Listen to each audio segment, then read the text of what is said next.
Bismillah ar-Rahman ar-Rahim. I am the happiest person in the world today. The historic address on the recognition of the Republic of Somaliland. Excellencies, all world leaders, distinguished delegates, partners, all Somalilanders. Today, I address you at a moment of historic significance for the Republic of Somaliland. After more than 3 decades of peaceful self-governance, constitutional order, and democratic practice, Somaliland has received its first formal international recognition as a sovereign and independent state. This development affirms an objective reality that has long existed. Somaliland meets the legal, political, and institutional criteria of statehood under international law. I express my wholehearted appreciation to the State of Israel for its brave decision, which reflects both historical continuity and confidence in Somaliland's demonstrated commitment to peace, stability, and responsible governance. Somaliland's journey has been defined not by conflict, but by reconciliation, not by external intervention, but by indigenous peace building, and not by instability, but by sustained institutional development. Our people rebuilt their state through dialogue, constitutional process, and rule of law. We give assurance that Somaliland's recognition is not directed against any state, nor does it impose a threat to regional peace. On the contrary, clarity of status contributes to stability. A recognized Somaliland strengthens cooperation, enhances security, and supports economic integration in the Horn of Africa and the Red Sea region. Regarding Somalia, we confirm that the peoples of Somaliland and Somalia share deep bonds of history, culture, faith, and economic interdependence.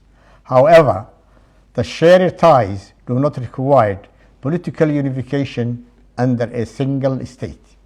On the contrary, history has shown that previous trail of unity resulted in instability, injustice, and long-lasting harm. Somaliland has voluntarily joined the Somali Republic with its counterpart Somalia, but those arrangements failed, and the name of Somali Republic is not anymore in the recent constitutions of neither Somaliland nor Somalia. The lesson of that experience is clear.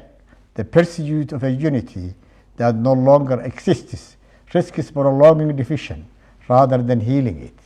So our people in Somaliland chose a different path, which is grounded in peace, self-determination, and responsibility.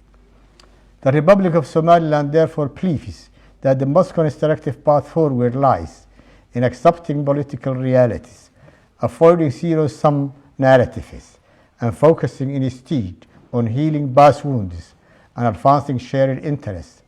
As a sovereign neighbors, Somaliland and Somalia can operate more effectively in peace, trade, security, and regional development. To our regional partners, neighboring countries, and international community, we firmly assure you that recognition of Somaliland is not a threat, not an act of hostility, and not a source of regional tension.